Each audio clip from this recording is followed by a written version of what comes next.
classmates, ako si Yusen Gabriel Pateño mula sa Section Arcturus at ito ang aking ina. Ma, may alam ka tungkol sa World War II? May alam ako tungkol sa World War II. Base sa kwento ng lolo ko sa panahon ng Hapon or sa World War II, dumadaong yung sasakyan ng pandagat sa likod lang ng bahay namin sa Leyte. Tapos yung mga Hapon, tinatawag yung mga lalaki at doon sila sasakay sa likod kasi ayaw nilang umapak sa dagat.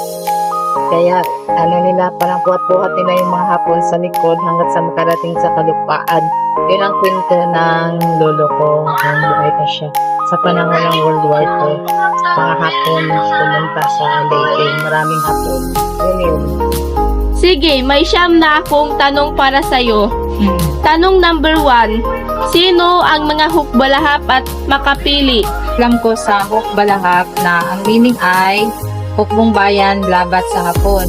At ang makapili naman ay mas kilala ko sa alam ko tinatawag na the Patriotic Society of the Filipino. Yun lang po ang alam ko. Pero para na lang din sa kaalaman ng lahat, may karagdagang kaalaman or babasahin si Yusen tungkol dito. Kunti lang naman para sa kaalaman. Ang ibig sabihin ng hukbong bayan laban sa Hapon ay ang hukbo ng bayan o mas kilala bilang HUK ay isang organisasyon na kinabibilangan ng mga magdirigmang gerilya sa pamumuno ni Luis M. Curoo. Sila ay lumaban sa mga Hapon noong sakupin ito ang Pilipinas. At ang mga makapili naman ay ang Makabayang Katipunan ng mga Pilipino ay isang militanteng grupo na nabuo noong Nobyembre taong 1944 sa panahon ng ikalawang digmaang pandaigdig upang bigyan ng tulong ang hukbo ng imperialismong Hapon. Binuo nila Benigno Ramos at Artemio Ricarte dahil sa pagtangi ni Jose P. Laurel sa sapilitang pagsapi ng mga Pilipino sa mga Hapon.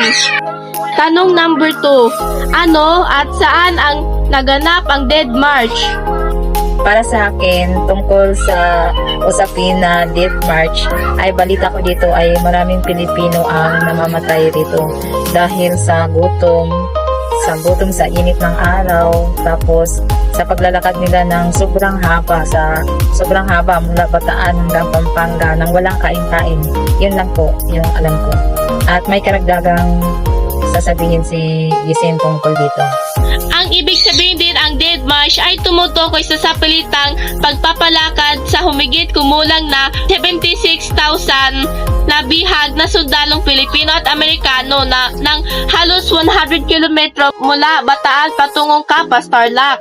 Ang mga nasabing kawal ang mga tagapagtanggol ng Bataan na sumuko sa mga Japanese noong April 9, 1942. Tanong number 3.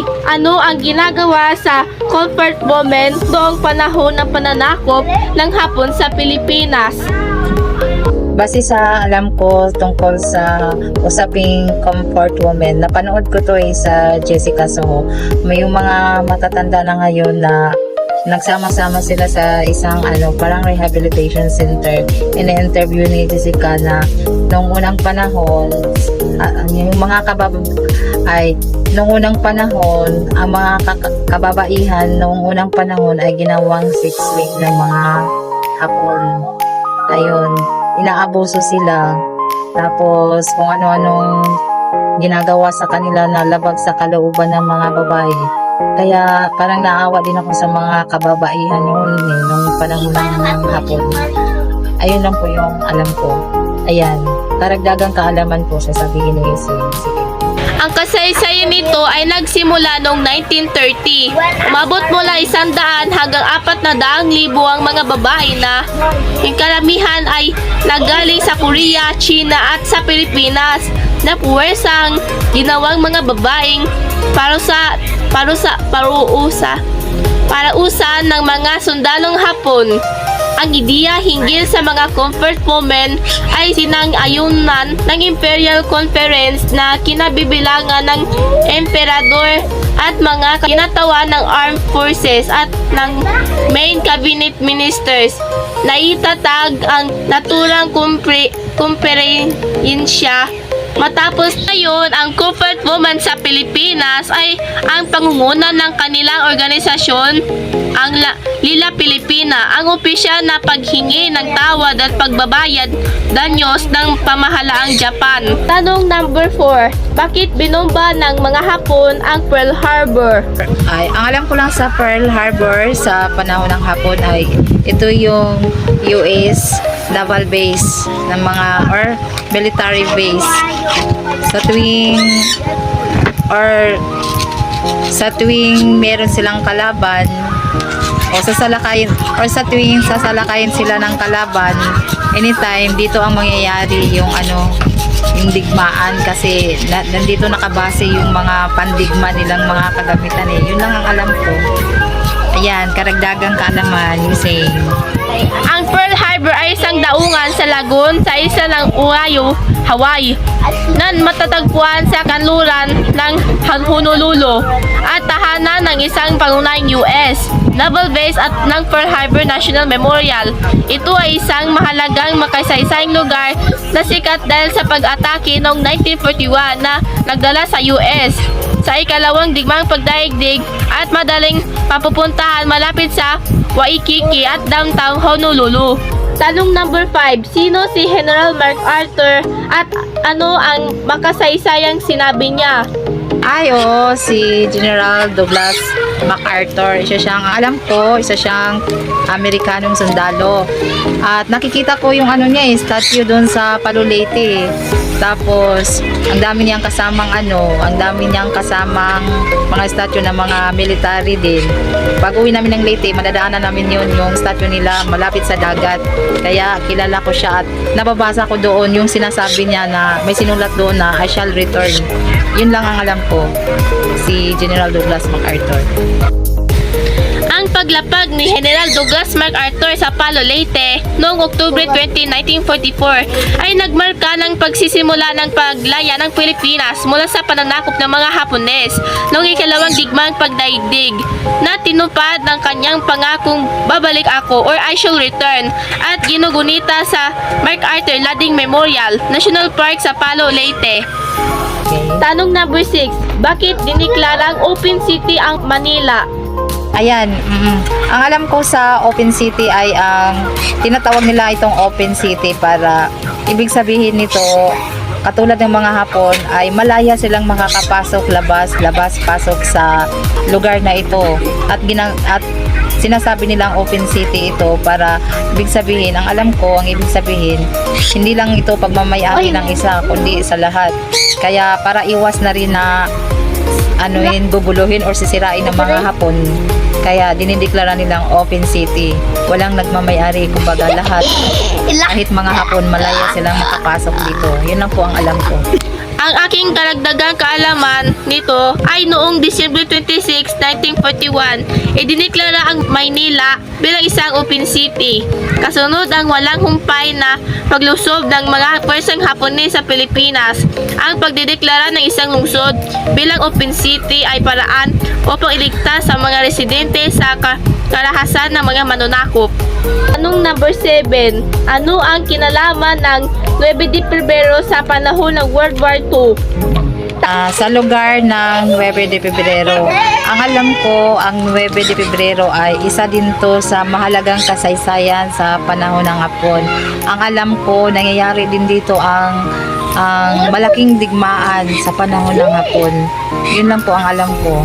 Makasaysayan siya dahil parang dito yata may napasuko yata yung mga Hapon at Amerikano dito. Basta malawakang digmaan to na nangyayari dito sa 9 de Pebrero. Mula dito sa 9 de Pebrero pala. Yun lang po ang alam ko. Ayan, karagdagang kaalaman si Hussein. Sasabihin ni Hussein. Ang kwento rito ay noong Pebrero 9, 1945, naganap ang huling yugto ng bakbakan sa Mandaluyong sa pagitan ng mga Allied powers na Pilipino at Amerikano at mga Hapon. Sa kabila ng pagpapatumba ng tatlong tulay ng mga Hapon, matagumpay na nakapasok ang 1st Cavalry Division ng US Army ang Mandaluyong na dumaan sa bayan ng San Juan. Kapansin-pansin ang kaunting bilang ng mga Hapon sa lugar. Malaki ang kontribusyon ng JBR's Regiment Guerrillas upang mapabilis ang pagsuko ng mga sundalong Hapon sa Mandaluyong. Mula noon, ipinagdiriwang na ng Mandaluyong ang petsang Pebrero 9 bilang araw ng pagpapalaya ng bayan na sa kalaunan ng ay lungsod. Tanong number 8. Bakit nagkaroon ng Mickey Mouse Money noong World War II sa Pilipinas? Ang alam ko sa Mickey Mouse Money, tungkol din ito sa or base din ito sa kwento ng mga nakakatanda. May mga pera daw na hawak yung mga Hapon. Hindi man daw nakakahawak yung mga lolo at lola ko nung panahon ng Hapon, pero ito daw yung palitan nila na pag may bibilhin, yun daw yung gagamitin. Katapos, sinasabi din ng lolo ko na para daw tong laruan, parang play money. Yun lang po ang alam ko. Ayan, karagdagang kaalaman, Isain. Alam mo ba sa kaalaman ko, classmates, ang eksaktong Mickey Mouse Money ang naging bansag ng mga Pilipino sa pera ng mga Hapon? Noong panahon ng World War II, ang mga Japanese invasion money ay walang serial numbers at kulang sa mga security features na makikita sa tunay na pera. Dahil sa damuhanang inflation, nawalan ito ng tiwala ng publiko at ang tingin dito ng mga tao ay para sa mga stage props o play money lang na ginagamit sa mga carnival o cartoons. Particular na sa mga sikat na Mickey Mouse shorts o na sikat sa Maynila bago ang digmaan.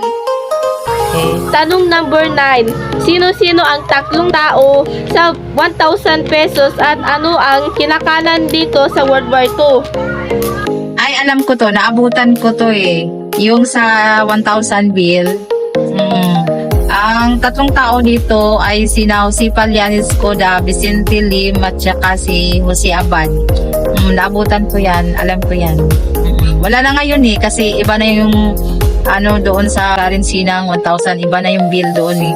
Pero nung mga high school pa lang ako nito eh, mga 90s, ganun. Naabutan ko to. Karagdagang kaalaman eh. Ang karagdagang kaalaman ko rito ay isang tema ang sinunod ang mga disenyo ng pera ng Pilipinas sa ilalim ng new design. Sa harapan ng pera naman, ito ang mga imahe ng isang dating Pangulo o Bayani. Sa gawing kanan niya ang kanyang ambag sa kasaysay ng bansa. Karaniwang isang tusaling pampahalalan o pamahalaan ng nasa likuran na kadalasan ay may kinalaman sa bayani o dating pangulo na nasa harapan. At yun lamang po ang aking video interview tungkol sa World War II kasama ang aking ina. Maraming salamat!